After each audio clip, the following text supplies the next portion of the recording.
Welcome.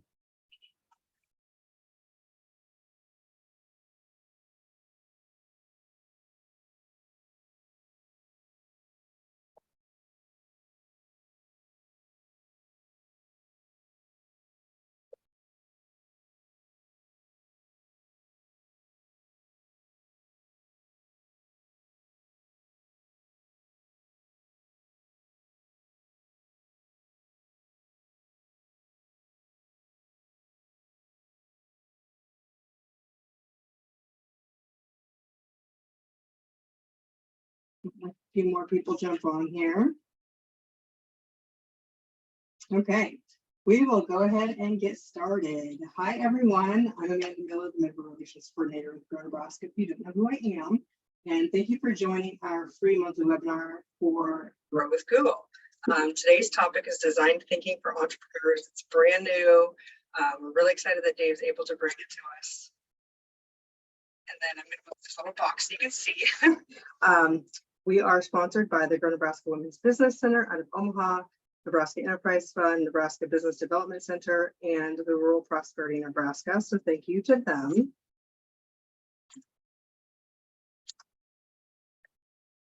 And then our co-host today is Jamestown Regional Entrepreneur Center and the Beaver Dam Chamber, excuse me.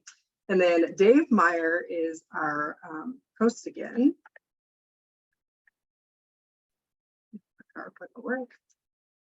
The next Grow with Google series is going to be on January 4th. We don't know what the topic is yet because Google hasn't quite released those. So some anticipation there. Definitely keep an eye out. There will be no Spanish training next month in January. And then December 15th, we're creating an effective social media strategy. And that will be at noon. You'll also get the recording of that if you guys aren't able to make it on live.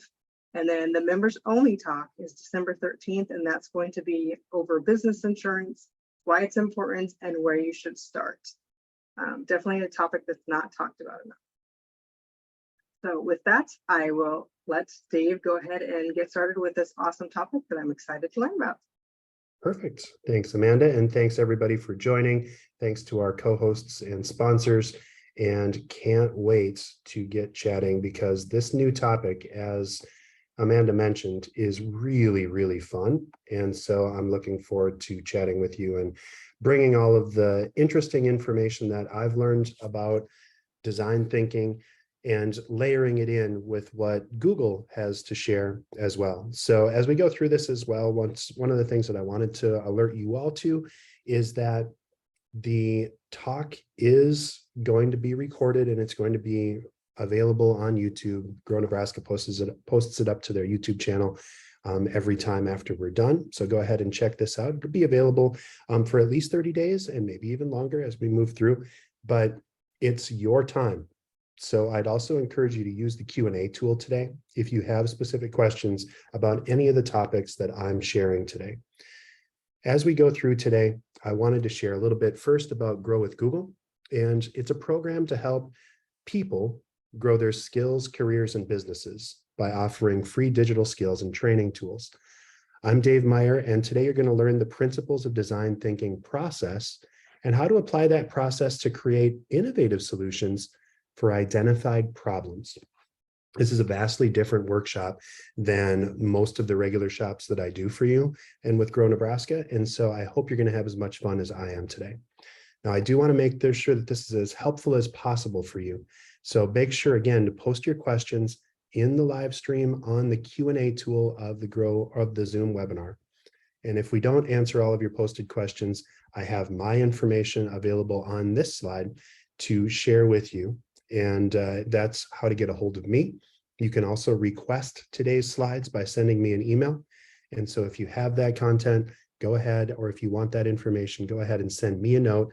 I run and own a marketing agency called BusyWeb out of Minneapolis. And I'm also, of course, a Grow with Google trainer. So this is where it gets really fun because I'm able to share a lot more than I normally do about some of the more esoteric parts of how to make and create something for your customers and for your clients. And so this is going to be a lot of fun. Let's get started. I do want to note that there are 3 more events coming up in 2022. If you want to hear more about how to use YouTube to grow your business, dial in on December 13th, next Tuesday. And then on the 14th, we have Make Your Website Work for You and Launch Your Business with Customer-Focused Marketing. That second one is, again, a brand new topic that we've just started to do, and it's really fun. If you're a B2B business or a business that has services that take a little bit more throughput or connection with people, then this is going to be a great one for you to dial into and to connect up on. So just making sure that my phone doesn't ring while we're on webinar here. And let's get into our content for the day. Today, we're first going to talk through what design thinking really means. There's 5 phases of the design thinking process. And this isn't just a buzzword that we've created. This is actually a real process that's been identified and academically addressed and incorporated into everything that Google does. So if you've wondered how Google designs its products or its services or its web pages, this is the same thinking that Google gives to its problems when it goes after individual connections and updates. So then we're going to talk about how to understand your audience, and we're going to really define what people are looking for from you when we build out the connections and as we're looking at how to present yourself to the world. We're going to identify their challenges, not your challenges, their challenges, so that you can really connect and answer questions and help solve problems. And then we'll craft and test solutions. So that's the 4-step process of our agenda today. And again, Q&A is open, so please go ahead and ask questions as we go. You may want to sign into your Google account in order to interact and connect today, because we're going to have some note-taking and some things that we're going to look at. Jane asks, is there a handout somewhere? And this particular topic does not have a handout, but I'd be happy to share today's notes with you. Again, if you go to my email address, dave@busyweb.com, send me a note. I'd be happy to share what I have for you. So great question, Jane. And then in order to take notes during today's event, you might want to use Google Drive and Google Docs. Once you're logged in with your Google account, you can go to Google Apps, and the animation on screen shows you how to do that. You just go to that little Rubik's Cube looking little thing that's called the taskbar up there, and then you can go down to Google Drive or go right to Google Docs. So if you go to Google Drive, then you'll see, as you see on screen here, there's a window, and then you can go to New and then down to Google Docs. And then you'll create a new note if you want to take notes along with this.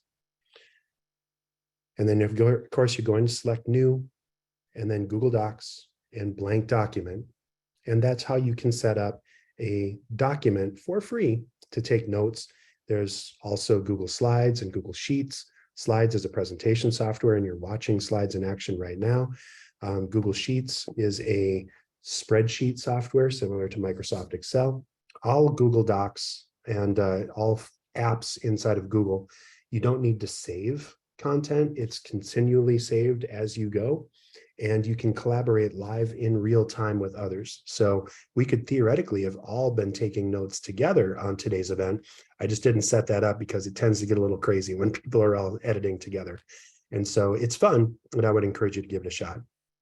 All right, all of the homework is out of the way. Let's now get down to what design thinking really is. So this is a methodology that's used by designers to solve complex problems. This approach has been used to brainstorm solutions for societal issues like getting kids to eat healthy school lunches, as well as to help established companies like Google redefine their pace in a fast-changing industry. You may use design thinking to come up with your first business idea. If you already have a business, you may use this methodology to improve on an existing service, a product, or even your website. Design thinking isn't just for coming up with the next great thing. It should be an important part about how you connect with your customers now and in the future. Now, what is technologically and economically feasible can change depending on the context of your business and how you're interacting with your customers. What you're able to create as a student over 4 years will probably differ extremely from what you might be able to create if you had access to everything that Google has and a team of hundreds. Even so, the important thing to keep in mind is that using design thinking will help you with a framework that will be useful even when you don't have a ton of resources available. And I'll show you a few examples of how to do that later on in our workshop.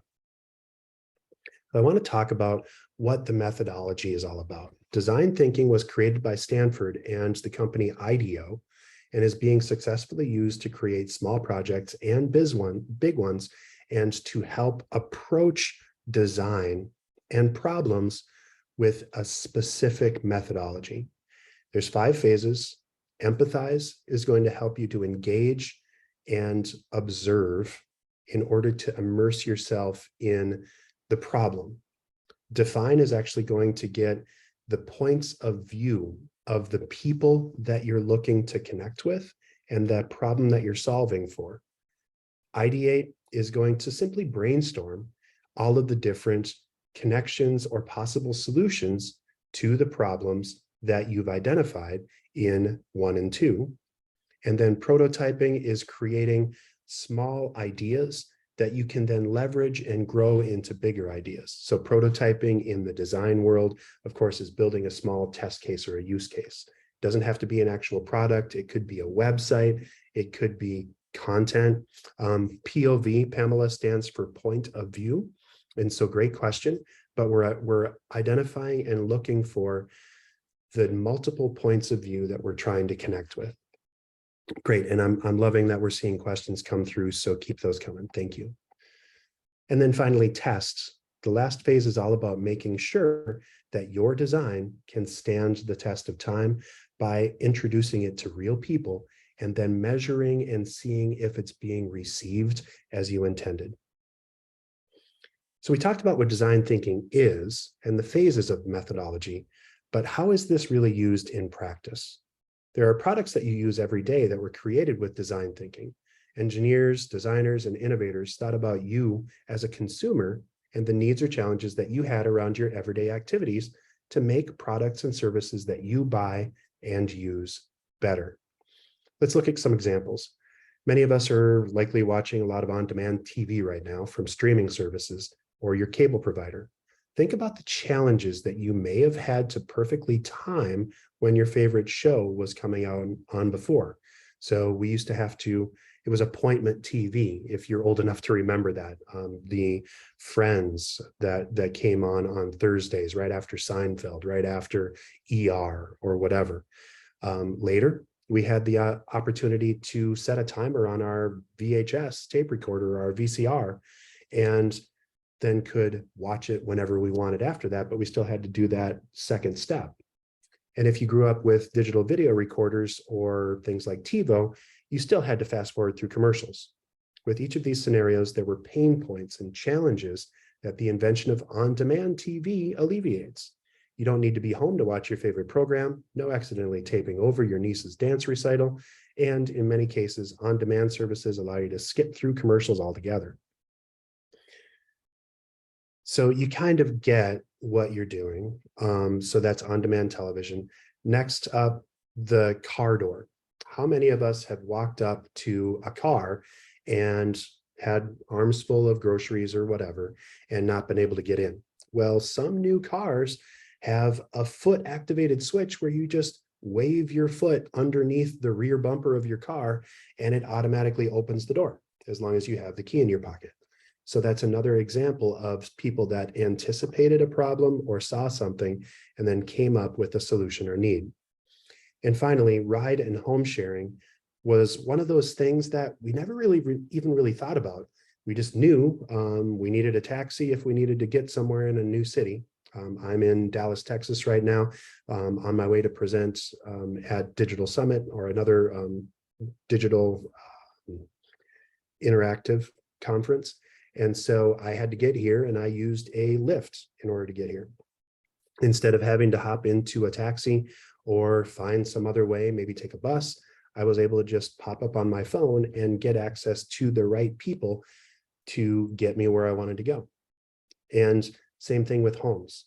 The home rental industry was really rejuvenated with the rise of things like Airbnb, where people saw a need and people could actually use or share their space with others in an entirely different way that hadn't been thought of before. So there's all kinds of things that we all use daily. The invention of those things probably couldn't have happened without some aspects of the design thinking methodology. So let's dig in.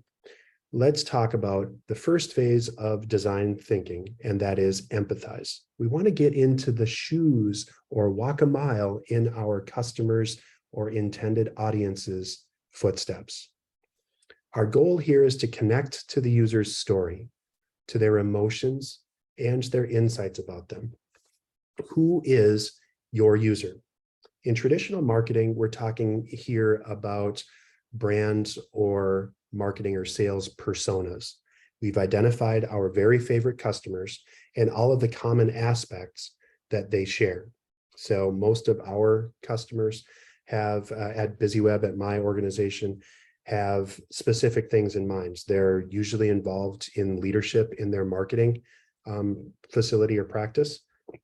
They're usually responsible for generating revenue and might be connected to the sales team. And they usually don't have enough underlying support to be able to do all of the things that go into having great marketing themselves. So you build that and you look at the user of the intended target and what they're going to do. So we want to be as specific as possible. We're going to add descriptors. They're not just parents, but they're parents of toddlers or parents of toddlers in Nebraska or in Kearney, Nebraska. It's also important to make sure that you understand who your user truly is. If you're looking for a solution for college admissions, you might quickly say that your users are high school graduates, but when you really stop to think about it, the user of college admissions is really the parents of high school graduates that are trying to help their student find the right place for them. Again, that's in a space that I'm in. I have a junior in high school and we're going school visits all over the country right now. The practice of design thinking helps you narrow down the characteristics of your potential audience so that you can really dive into the core issues that they face. Think about the way that you may have described your users or target audience in the past. Oftentimes, we start with demographic information such as their gender, their age, or their nationality. Sometimes we only consider one characteristic of an individual, such as parent or working professional or marketer. When it comes to your users, you want to be as specific as possible so that you really understand that audience and what makes them tick. When you dig deep on their needs, it's easier to create a solution for them that they'll jump on the chance to benefit from. Here's a couple examples. You may say your targeted audience is women of color. This is a huge group of people with an endless number of unique interests and needs.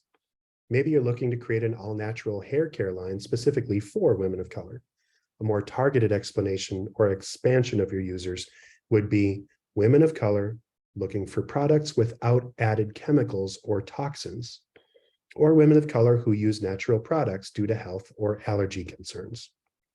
You may have a handful of specific audiences, but these details will help you better market to them. Another example, parents, but for the parents here, you likely know there's a huge difference between parenting a newborn and a college-bound teenager. Also, as a designer, what problem are you looking to solve for parents? Maybe you offer nanny services and your audience is parents of young children not yet in school or parents who work demanding jobs. As a matter of fact, let's take a minute as I go through these next two to load in a couple, or in the Q&A tool, please add, if you'd like, your best customer. Tell me who they are and I'll try my best to help you sharpen up who that person might be by narrowing it down just a little bit.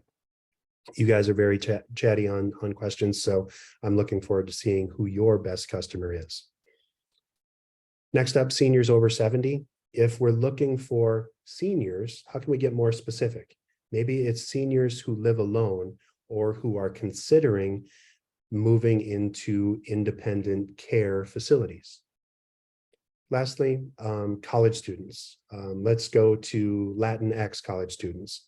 Latinx students make up a huge group, of course, but maybe you're offering temporary housing to college students. So instead, you're focusing on efforts on Latinx students or their parents seeking temporary housing near universities and maybe even near a specific location. Depending on your business idea, you might be thinking my users can be from anywhere. If you have a sub shop, that's probably the case. Although they would be people that are hungry that live within 5 miles of your location, right?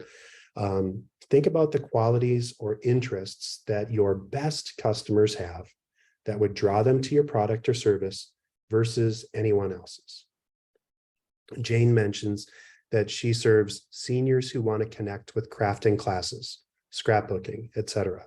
This might also be people who are creatives who are looking for new outlets for that creativity, or people who, since they're seniors, may not be able to do some of their best or favorite activities. Like maybe they don't have the physical dexterity in their hands anymore to do very fine needle pointing. And so they're looking for more painting classes or something like that. So great example. Thank you, Jane, for offering that up. All right, let's try an activity. In our activity, you're going to step into the shoes of your user base and try to brainstorm at least 5 challenges that they might face. Remember, try to first specify who your users are, just like we did a minute ago. Readily or really put yourselves in the shoes of your selected population or user and empathize with their day-to-day life. Brainstorm potential obstacles that they may come across. I'm going to give you a minute that I'm going to time to try that out. I wish I had background music because it makes it go by a little quicker, but open up a screen, a sheet. If you have a piece of paper that you'd like to jot down notes on and you're a writer, go ahead and do that. If you have that Google Doc open, go ahead and drop that in. So what I want you to do again is think about your best audience. For Jane, it was seniors looking for help, and look at that and try to come up with a couple of examples to the problems that you solve for those people. I'm going to mute up for a moment and I'll be right back. I'm going to give you 1 minute exactly.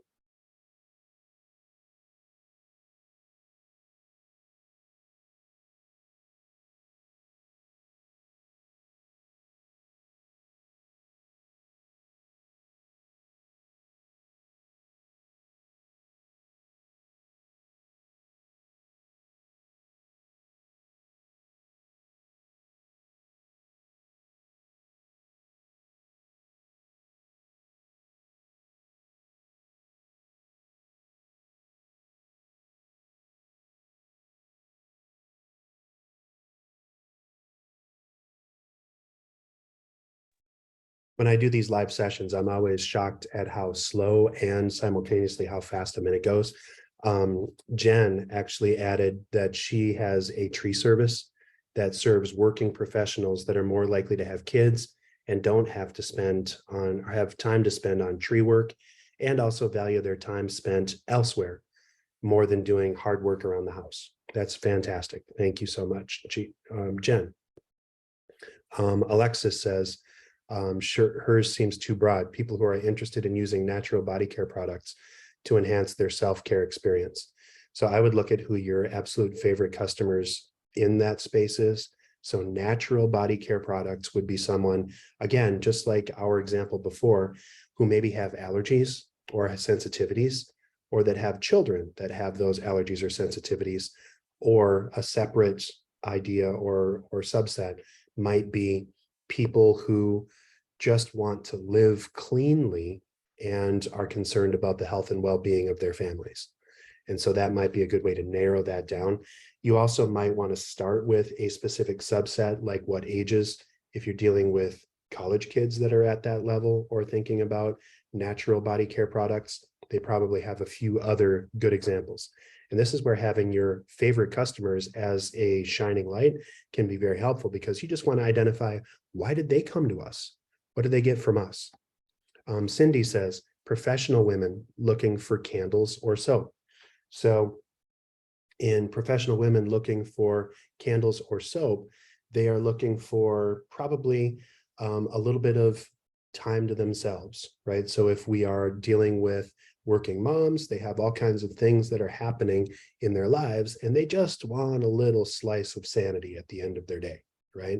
So they want something that is a minor luxury or an indulgence to remind them that there is a light at the end of the tunnel.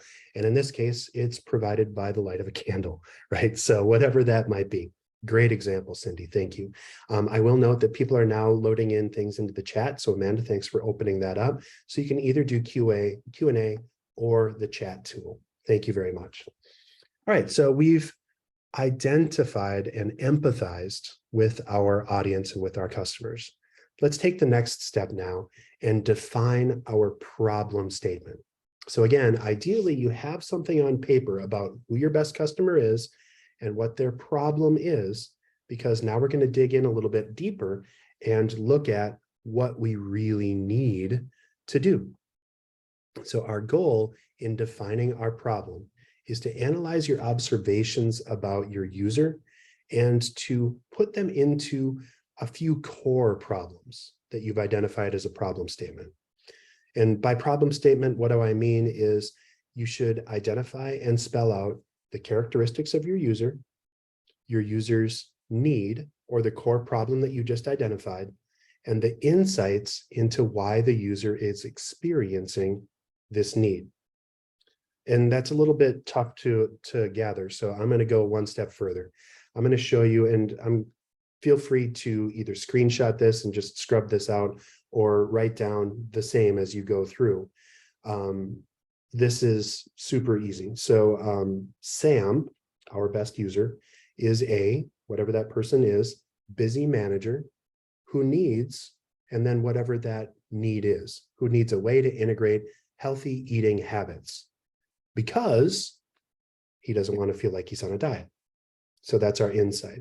So what you should do is come up with a name for your ideal customer, the characteristic of that customer that leads to them needing what you do, who needs, and that orange bit here, a way to integrate healthy eating habits is that user need. That's what you're doing for them. And because the insight is where you're going to be focusing. So Jane said, cut the chase in scrapbooking, skilled crafter teaching you the cheats and tips of custom crafting in a friendly atmosphere. Great. So for scrapbooking, one of the needs might be that new scrapbookers can be completely overwhelmed by all of the choices of papers and options and hole punches and stickers and, different kinds of paper and all of those things. So moving to or working with an organization where you can go in, you can just bring your pictures and your ideas and get expert advice and all of the tools without having to buy several hundred or several $1,000s worth of things is a huge win. So in our case, it would be, let's keep Sam as the name. Sam is a scrapbooker who needs a way to exercise their self-expression in scrapbooks, but also need to have ready access to all of the tools of the trade, right? So I stumbled through that just a little bit, but you get the idea. Great opportunity. All right, so what we want to do here is synthesize our problem statement in a way that clearly defines our goal. So again, you're going to define your problem as a problem statement in a human-centered manner. Your username is a user characteristic who needs a user need because of an insight. I'm going to give you, it says 3 minutes on here. I think that's too long for us because we're just going through and you're all incredibly effective brainstormers. So I'm going to give us 1 minute. Again, I'm going to pause out and mute my video, and then I want you to follow this structure. So write it out. And then if you want to add it into either chat or Q&A, by all means, but not necessary. I'm going to pause for 1 exact minute. Thank you.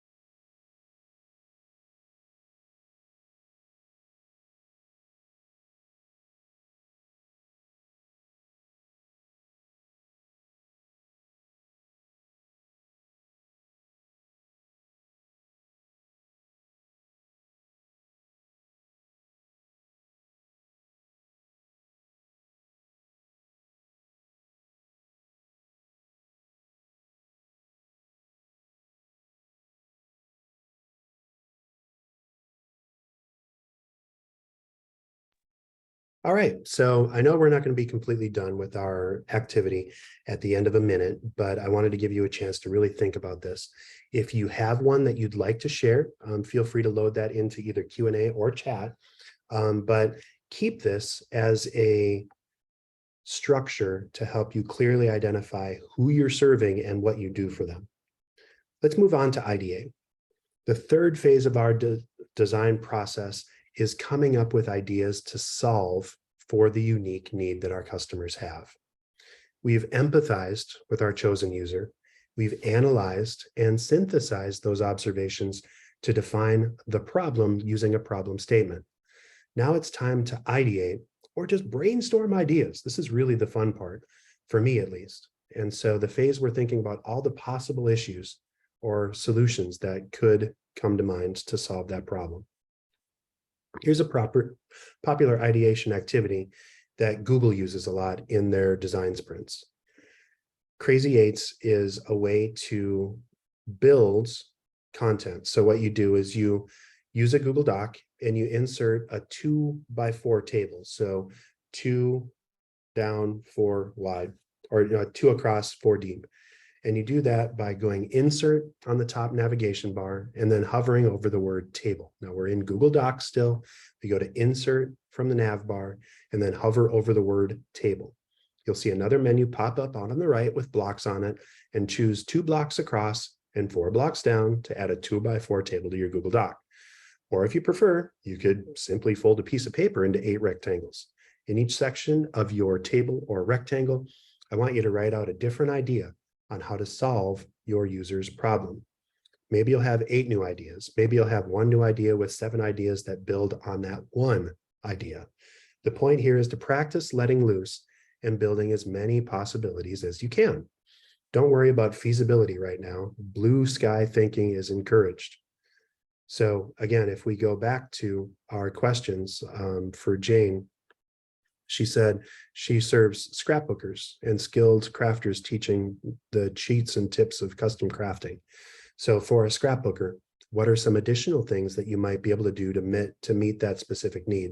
They know they're in over their head. They don't have the process or service. You probably have a specific space.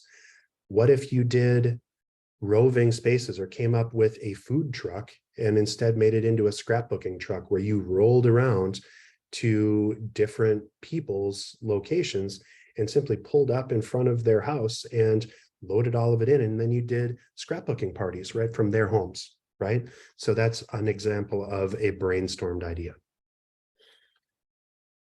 So let's do a couple of these as an example. The beauty of this process is that we can really let our mind go wild.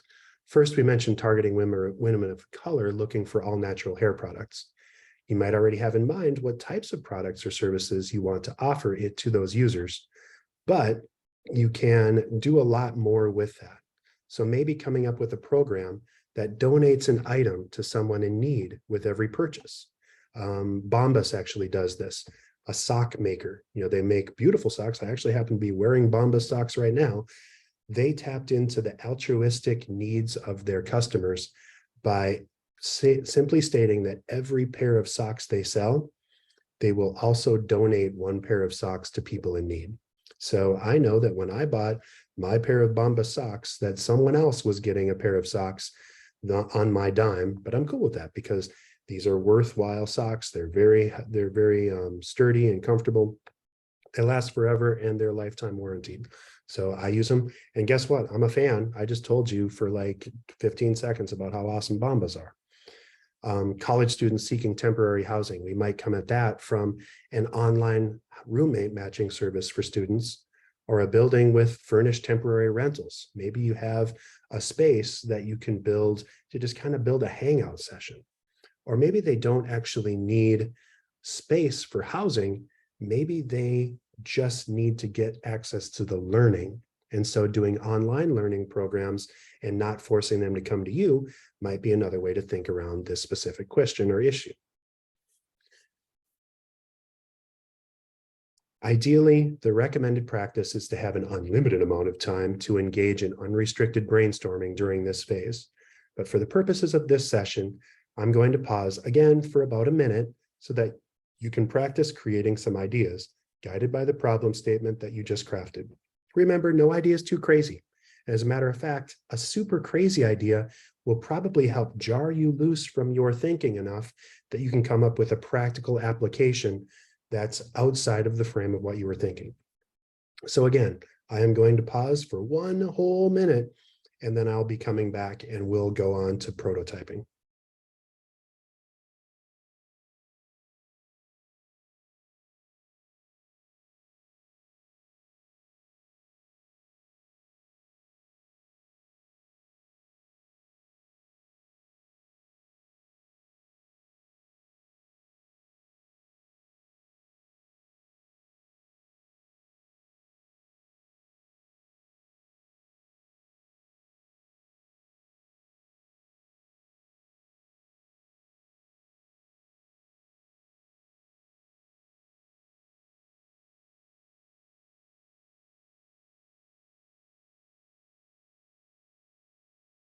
Okay, here we go. Let's talk about prototyping. Let's build something that proves what we just brainstormed, that fits the needs of our customers.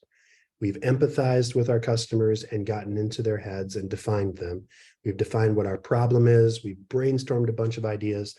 Now it's time for the rubber to hit the road, the printer to hit the filament, if you're a 3D printer guy, or whatever else. It's time to make some thing in the world. Prototypes are inexpensive, scaled down versions of the solutions created in ideation. As you build prototypes one by one, they're either accepted, improved, and re-examined, or rejected based on the user's experience. Remember, this is just experimental. You're not trying to create workable products just yet. This step is still critical because you're testing out ideas to gain as much feedback from your potential users as possible.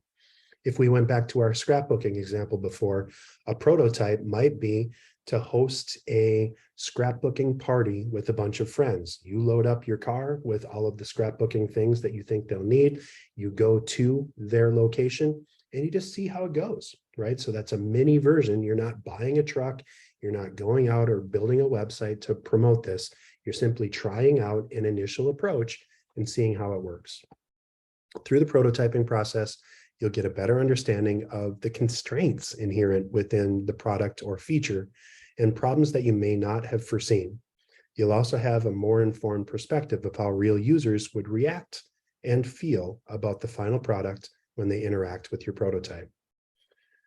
Once you've collected enough data from the prototyping stage, it's finally time to create an MVP, or a minimum viable product. Note that this actually says product. This is something you're actually going to sell.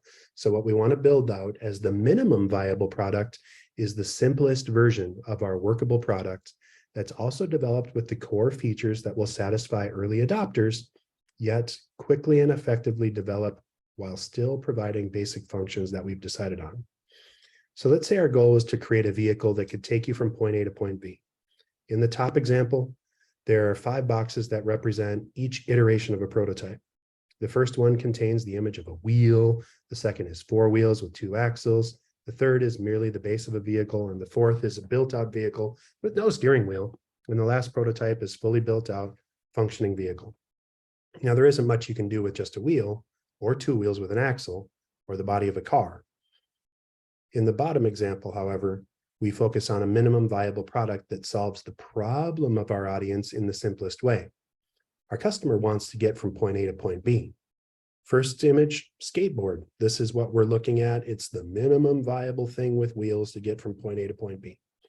Next, we might add a handle and make it into a scooter. We might want longer distances and make it into a bicycle. We might want longer distances without having to pedal and make it into a motorcycle. And we might decide that we don't like getting rained on, and so we're going to build an entire car, right? So think about what your minimum viable product is. You want to iterate against the exact need. Note that in our top line, where I say not like this, the first 3 versions of our minimum viable product aren't really usable at all. They're not a product, they're just steps to building that first minimum viable product. So I'd say you want to focus more on coming up with an actual solution. Again, if we go back to our scrapbooking product, that would probably, or our mobile scrapbooking product, it would simply be going to people's houses. And then once we go to people's houses, we may want to dedicate a vehicle that has some additional support or can store more. So you might buy a truck or rent a truck to get more information or get more stuff in. Then you might scale up to actually buy that vehicle. And then you might scale up to an entire fleet of vehicles because you've got products or events all over the country. We won't be prototyping together in this session, of course, but following the class, please sit down and think about your options to come up with prototypes of your minimum viable products. Pick one of your best ideas out of the 8 that you came up with during Crazy Eights and flesh out how you would build the solution to include the technology needed, time required, money required, and resources that you might already have available to you. That leads us to test. We need to make sure that what we do is actually building and that it's doing what we wanted it to do. The final stage of the process, we're going to take our prototypes and our minimum viable products, and we're going to start iterating. What I mean by iterating is that we're going to go back to make a small change, tweak some features, and in some case, maybe even scrap the entire solution and come up with something different. The goal here is that you're not done ever with the iterative process. You're going to make small improvements, small changes. BusyWeb actually does this with our website clients. We used to develop websites from cloth, brand new websites from scratch. And instead, we decided that we wanted to continually redesign our customers' websites by giving them an initial very fast website. So we're going to come up with our minimum viable product, what we call our Launchpad website. And then we make small additions, changes, or adjustments to the website over time. What this gets our customers is that their website is immediately available. So it's designed much quicker, but then we're actually able to learn while we go, and we don't have to have everything perfect the second we try to go live. So instead, we have a fantastic website right away that gets absolutely brilliant over the course of several weeks, months, or years. And you're always learning, you're always doing more, and you're always testing new approaches to generate more business and results for your customers. Our clients have absolutely loved the process, and it's working out very well. Now think about what we've learned so far. And I want to give you one more example of the process through narrative. So I'm going to talk through the story of Sunrise Coffee. Wani Romero, a former barista, opened her first shop on the first day of the Great Recession of 2008. She now owns 3 cafes. While Wani was initially hesitant to tackle new digital tools, her online presence became critically important when COVID came to her city of Las Vegas. She knew she needed a way to keep her company solvent at the coffee shop for its employees and the community. Wani had to look at the changing needs of her employees and customers. This time brought new importance to supporting her customers and first responders whose work was critical to the health of her community. So Wani took her business in an almost entirely digital realm by selling sustainably sourced beans online. She added web functionality that allowed visitors to donate coffee to first responders and healthcare workers, and she'd kick in 2 additional bags for each one she donated. She was fantastically amazed at the response. Customers started flocking in droves to buy her coffee online, and the media took notice as well. The sense of community and desire to help others in a time of need was of new importance to Wani and her customers, and she redesigned her business to support that need by leveraging new tools to deliver a different type of product and serve her audience. That really concludes the 5th stage of the design thinking process and most of what we need to cover for today. So I'm going to share a couple of resources after this, but let me just recap again for us. If you want to take a picture of this, again, if you want to send me an email, I'll pull up my contact information at the end again. But you want to empathize with your customer. We stepped into the shoes of our user base to identify what their challenges are, and specifically their challenges that we can help solve. Then we're going to define the core problem in the form of POVs or points of view. So what do they need and what is their point of view? What are they struggling with? Then we ideate, where we transition from identifying problems to brainstorming as many solutions as possible. We did a crazy 8, we did 2 across, 4 down, and we just went crazy and we started brainstorming potential solutions, some of which were absolutely bonkers and some of which we actually wound up using. And the bonkers ones probably nudged us into a new realm that we hadn't thought of before that we wound up using.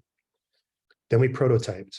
We brought out ideas from our heads into the real world to come up with a minimum viable product. And then we tested to continually iterate prototypes to improve our minimum viable products by seeing what happens and by testing and iterating again and again. We did a lot today. I hope you've brainstormed a bunch and that you came up with some really helpful, useful resources. I do have a couple additional ones that you can use to grow your business along the way. First up is there's lots of available videos on YouTube. I'm on some of those, so browse around for them if you want. YouTube.com/growwithgoogle has all kinds of different ways, tips, tricks on how to use things like Google Business Profiles, advertising, free things like Google Analytics, and much more. There are career certificates if you're looking to expand your world. For example, if you want to try designing, you can actually sign up for a free UX design course. This is a college level course that takes up to about 6 months for you to complete. And you can actually use that toward either finding a new wonderful job or making it available to your employees if you're a business owner so that they have the tools that they need to be successful in data analytics, marketing and e-commerce, IT support, project management, or again, of course, UX design. You can learn lots more at grow.google/certificates. There's also tons of stuff available at google.com/grow. And I also mentioned before that you can go back and visit our talks and what we do. Here's the upcoming events that I have. So next Tuesday, again, there's use YouTube to grow your business. If you'd like to use video to try and drive new content and excitement for your customers, make your website work for you. If you've been struggling with updating your website and want great tactics to show up better and to really engage your customers better. And then again, if you want to launch your business with customer-focused marketing, I'm going to show you a deeper dive into kind of the design methodology for your customers. So this is a methodology to engage your people. I mentioned again a couple of times, you can send me an email at david@busyweb.com if you'd like today's slides. And thank you very much for your connections and for your partnership this year. Many of you have been to almost all of our events with Grow Nebraska and with our partners. It's been so much fun, and I'm looking forward to doing many more in the coming year. Thank you all very much for hanging out with me. And thanks to Jane and Cindy. Cindy asked, do we need to sign up for those events? Yes, if you want to sign up for the upcoming events, you can do that at busyweb.com/events. All of the events that I do, including all of those with Grow Nebraska, are listed on that website, as well as about a half dozen more. I also do all kinds of other things. Like, for example, I'm on my way to deliver a talk in Dallas today for how to generate leads and convert those leads through an automated process. So I'm talking to hopefully several hundred people at that conference. So thanks everybody for hanging out with me. Thanks to Amanda. Amanda, do you have anything that you'd like to wrap us up with? Nope, I just wanted to thank you again for always being an awesome speaker for us. And we look forward to working with you in 2023. Perfect. Thanks, everybody. Thanks, if I don't see you, happy holidays and happy new year. Yes. Merry Christmas, everyone. You got it. See you later.